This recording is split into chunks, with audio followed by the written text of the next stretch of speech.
Shalom, Bapak Ibu Saudara yang terkasih dalam Tuhan. Pada pagi hari ini kita bersyukur oleh kemurahan Tuhan, oleh kasih Tuhan kita boleh ada sebagaimana adanya saat ini. Semua karena kebaikan Tuhan.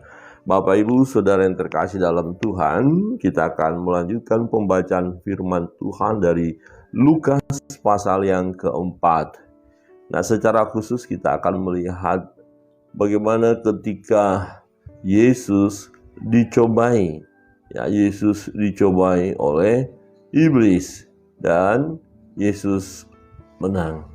Ya, Yesus menang dan menarik kalau kita lihat adalah ini sesuatu mungkin yang tidak pernah kita pikirkan. Ternyata iblis ketika dia mencobai atau menggoda, dia menggunakan firman Allah, ya. Dia menggunakan tentang firman Allah, ada tertulis dikatakan. Jadi ini perlu kita waspadai. Orang-orang bisa saja menggunakan firman Allah, tetapi ujung-ujungnya hanya untuk menghancurkan, ya, menyeret orang itu jauh daripada Tuhan. Dan bagaimana kita supaya menang? Sebagaimana Yesus menang, tetap dia menggunakan firman. Ya, ada tertulis, dan akhirnya kita tahu bahwa Yesus mengalami kemenangan. Firman Tuhan di Lukas pasal 4 ayat 1 berbunyi demikian. Yesus yang penuh dengan Roh Kudus kembali dari sungai Yordan, lalu dibawa oleh Roh Kudus ke padang gurun. Di situ ia tinggal 40 hari lamanya dan dicobai iblis. Selama di situ ia tidak makan apa-apa, dan sesudah waktu itu ia lapar. Ya, secara manusia kan tentu lapar karena tidak makan. Ya, semua kalau orang tidak makan pasti lapar. Lalu berkatalah iblis kepadanya, "Jika engkau anak Allah, suruhlah batu ini menjadi roti." Jawab Yesus kepadanya, "Ada tertulis, manusia hidup bukan dari roti saja." Saudara, godaan yang pertama kalau kita belajar dari bagian ini adalah iblis melihat situasi. Ya, iblis melihat kondisi yang ada. Nah, Yesus sudah 40 hari ya berpuasa. Dia lapar. Nah, maka iblis masuk melalui peristiwa ini, situasi yang dialami oleh Yesus. Dia kan lapar. Nah, kalau lapar butuh apa? Makanan. Ya, dan kita melihat bahwa iblis mencoba memancing, ya. Mungkin dari laparnya ini apapun pasti bisa dihalalkan. Nah, fakta memang yang terjadi seperti itu Bapak Ibu dalam hidup umat manusia saat ini. Seringkali orang melakukan kejahatan oleh karena kondisinya, situasinya. Saya nggak ada uang, saya butuh ini dan butuh itu. Saya sudah bekerja, uangnya nggak cukup. Jadi untuk dapat memenuhi kebutuhan ini, saya merampok, saya mencuri, saya korupsi, saya menipu. Ini jadi situasi tertentu. Kita perlu waspadai keadaan kita. Kita harus waspada situasi yang kita alami. Seringkali iblis menggoda manusia di dalam kondisi-kondisi di mana manusia itu sedang bergumul, sedang menghadapi masalah, ya, sedang tidak fokus, ya. Nah, di situ iblis masuk. Jika engkau anak Allah, suruhlah batu itu menjadi roti. Jika engkau anak Allah, jadi Yesus dipancing, ya. Kamu benar gak sih anak Allah? Hebat gak kamu? Ya, kalau kamu hebat, coba bikin dulu. Bisa, pasti bisa kalau kau hebat. Nah, tetapi persoalannya adalah mengapa Yesus harus menurut kepada iblis? Ya, apakah Yesus demi kebutuhannya menghalalkan segala cara? Ya, tidak. Maka Yesus berkata, menjawab iblis itu, ada tertulis, manusia hidup bukan dari roti saja.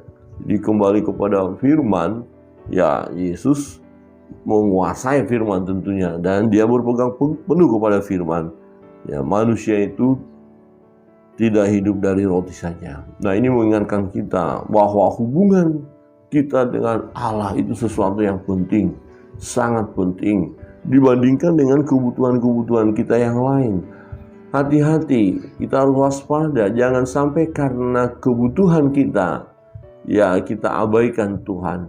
Karena kebutuhan kita yang mendesak, kita mengabaikan kebenaran firman Allah, kita menghalalkan segala cara, ya kita lakukan ya hal-hal yang tidak berkenan kepada Allah. Yang penting kebutuhan saya ini terpenuhi. Itu sesuatu yang harus kita waspadai, karena kecenderungan kita manusia ini melakukan hal yang jahat demi kebutuhan kita. Bagian pertama ini Yesus menang. Kita juga harus menang dalam kehidupan kita hari lepas hari tentang makan minum kita. Tetapi jujur Bapak Ibu, bagian ini sangat-sangat luar biasa ya. Ada banyak orang tidak mau tahu tentang Tuhan. Ya hanya memikirkan bagaimana supaya dapat uang, bagaimana supaya lebih kaya lagi, bagaimana supaya dana-dana banyak sehingga kalau ada kebutuhan saya bisa memenuhinya. Jadi orang mulai sibuk hanya uang. Maka ada lagu itu ya. Apa yang dicari orang pagi, sore, siang, malam? Uang. Ya, orang cari uang. Ya, tidak mencari Tuhan. Padahal untuk mendapatkan uang harus cari Tuhan dulu. Cari dahulu kerajaan Allah dan kebenarannya, maka semua akan ditambahkan kepadamu. Nah, ini kita terbalik.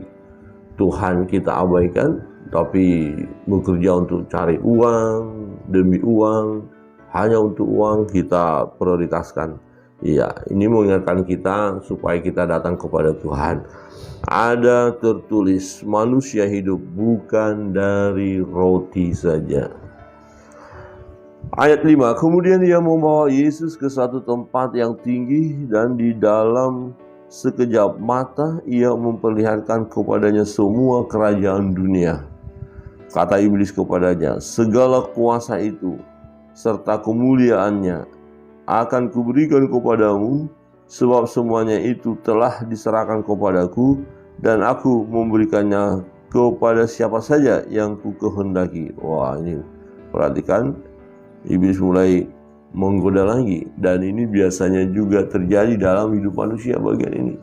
Ingin kehebatan ya, kemuliaannya, kuasa. Jadi jikalau engkau menyembah aku, seluruhnya itu akan menjadi milikmu. Wah, ini iblis minta supaya Yesus menyembah dia. Ini kebangetan ya. Keterlaluan ya. Ayat 8, tetapi Yesus berkata kepadanya, ada tertulis engkau harus menyembah Tuhan Allahmu dan hanya kepada dia sajalah engkau berbakti. Apapun tawaran orang kepada kita, iming-iming, untuk kemudian dia menarik kita untuk tidak datang kepada Yesus, maka jangan pernah ladeni. Jangan tergiur, jangan terpancing hanya karena makanan, hanya karena jabatan, hanya karena fasilitas, hanya karena pemberian orang lain. Ya, kemudian kita dibawa untuk meninggalkan Yesus. Jangan mau. Ya, tolak. Jangan menyembah iblis. No, Pak Pendeta, kenapa berkata menyembah iblis? Emangnya pernah orang menyembah iblis? Nah, praktek hidup hari lepas hari ada orang-orang yang menyembah iblis. Walaupun dia Kristen, walaupun dia menyebut diri orang percaya, tetapi dia lebih meladeni iblis. Ya, dia masih suka lakukan ritual-ritual tertentu. Dia masih pegang benda-benda keramat, benda-benda tertentu. Ya, bahkan harus melayani benda-benda itu, harus memperlakukannya sedemikian rupa. Nah, ini kan sama dengan penyembahan berhala. Ya, demi posisi kita, kemuliaan, nama besar, ya. Kemudian kita menggunakan kuasa-kuasa kegelapan, okultisme. Ya, jangan pernah kita terlibat dengan okultisme, Bapak Ibu Saudara yang terkasih dalam Tuhan. Okultisme sama dengan penyembahan kepada berhala, penyembahan kepada iblis. Ya, semua nanti akan menuntut ya, ada tuntutan. Ada orang yang ingin naik pangkat, naik jabatan, dia menggunakan kuasa kegelapan. Bukannya datang kepada Yesus, tetapi datang kepada kuasa gelap. Oh, supaya usahanya, bisnisnya lancar, kemudian semua akan berjalan dengan baik. Maka dia menyembah berhala dengan mengagungi dan juga memperlakukan sedemikian rupa untuk penyembahan berhala ya, untuk supaya kaya itu. Ada ritual-ritual yang harus dilakukan. Ya, ada tempat-tempat tertentu yang dituju. Ya, ada orang berkata ada satu tempat di daerah Jawa Timur ya. Orang kalau mencari kekayaan atau apa dia pergi ke sana. Kemudian ada ritual-ritual itu. Ya, jangan pernah kita terjebak ya menyembah iblis. Tetaplah pertahankan diri kita menyembah Yesus, menyembah Allah Bapa, Anak dan Roh Kudus, menyembah Allah Tritunggal. Dialah Tuhan, dialah yang akan memenuhi segala keperluan kita. Dia juga yang menaikkan posisi kita. Ya, kalau kita mau naik pangkat, Tuhan bisa kasih kita naik pangkat. Ya, naik jabatan, ya, posisi kita naik, Tuhan bisa berikan kepada kita. Ya, yang penting kita harus pertahankan iman percaya kita ya. Hanya kita menyembah Allah, jangan menyembah yang lain. Ayat 9, kemudian dia membawa Yesus ke Yerusalem dan menempatkan dia di bubungan bait Allah. Lalu berkata kepadanya, jika engkau anak Allah, jatuhkanlah dirimu dari sini ke bawah. Sebab ada tertulis mengenai engkau, ia akan memerintahkan malaikat-malaikatnya untuk melindungi engkau. Dan mereka akan menatang engkau di atas tangannya, supaya kakimu jangan terantuk kepada batu. Wah, dibawa naik hubungan Allah tinggi, jatuhkan dirimu. Engkau kan anak Allah, pasti nanti malaikat-malaikat akan nangkap. Wah, ini mau mencobai Tuhan Allah ya. Ya bisa saja Yesus kalau menjatuhkan diri, ada malaikat bisa menangkap dia, menjaga atau memproteksi, melayani Yesus. Ya, tapi persoalannya sekali lagi, mengapa Yesus harus mengikuti perintah iblis? Nah, apa jawab Yesus? Yesus menjawab katanya, ada firman, jangan engkau mencobai Tuhan Allah. Ya, jangan engkau mencobai Tuhan Allahmu. Sesudah iblis mengakhiri semua pencobaan itu, ia mundur daripadanya dan menunggu waktu yang baik. Saudara yang terkasih dalam Tuhan, 3 kali pencobaan yang luar biasa, yang dahsyat ini ya, yang bisa membuat seseorang jatuh. Tetapi Yesus mengalami kemenangan karena dia tahu apa yang dia harus lakukan. Ada tertulis, dia bersandar kepada Allah. Dia bersandar kepada firman, dia tetap komitmen pegang firman ya. Dan bagian terakhir kita melihat ya, ada usaha yang gigih dari iblis ya, supaya Yesus melakukan perintahnya ya, perintah daripada iblis. Tetapi Yesus berkata, jangan mencobai Tuhan Allah. Nyala, ya, pergilah. Jangan ada di sini lagi, kira-kira begitu ya. Dan ya, iblis pun meninggalkan Yesus. Perlu kita menolak segala rayuan-rayuan iblis. Cara menolak bagaimana? Tengking. Dalam nama Yesus, enyah engkau, hai iblis penggoda. Hai iblis yang menawarkan untuk kekayaan tetapi palsu.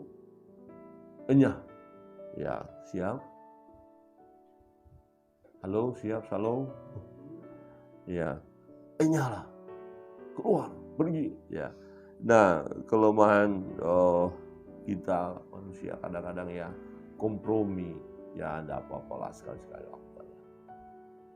Berdialog, ingat kejatuhan Hawa. Ya, kejatuhan manusia itu. Dia memberi peluang untuk berdialog dengan iblis. Ya, nggak apa-apa. Ya, kelihatannya enak, kelihatannya menarik. Akhirnya jatuh. Nah, berbeda dengan Yesus. Dia tidak memberikan kesempatan kepada iblis. Ya, percakapan itu tetap dikuasai oleh Yesus dan tidak memberikan sedikit pun peluang kepada iblis. Tetap dia berkata, ada tertulis, ada tertulis, ada tertulis. Nah, semakin kita bersandar pada firman, mengandalkan firman dalam hidup ini, maka kita akan mengalami kemenangan menghadapi segala bentuk rayuan-rayuan iblis, bentuk cobaan-cobaan itu. Maka kita harus terus mendekatkan diri pada Tuhan dengan membaca, merenungkan firman. Jadi miliki kepekaan ketika ada godaan-godaan ini, sebenarnya tujuannya apa, maksudnya apa. Nah, adakah dia akan menyeret aku keluar dari iman percaya? Nah, jika itu yang terjadi harus kita tolak. Ya, jangan mengulur-ulur waktu berdialog dengan iblis, tapi kita segera menolak dalam nama Yesusnya. Ya, tadi pikiran-pikiran negatifnya, pikiran-pikiran yang mau membuat sesuatu mau kita lakukan untuk memperkaya diri kita, membuat posisi kita hebat supaya orang menghormati kita, tetapi caranya adalah melalui kita menyembah iblis. Wah, itu jangan sekali-kali lakukan. Tolak saja, jangan libatkan berhala di dalam hidup kita. Kiranya kebenaran firman Tuhan menolong kita, Bapak Ibu Saudara yang terkasih dalam Tuhan. Tiap-tiap hari kita ada dalam pencobaan, tiap-tiap hari kita ada di dalam lingkungan kuasa iblis yang menggoda kita. Nah, untuk itu supaya kita menang, ada tertulis. Jadi renungkanlah firman itu siang dan malam, maka kita akan berhasil. Kita akan menghadapi musuh, kita bisa tolak dia tanpa keraguan-keraguan, dan kita akan mengalami kemenangan demi kemenangan. Tuhan Yesus berkati kita sekalian. Kita akan naikkan doa-doa kita.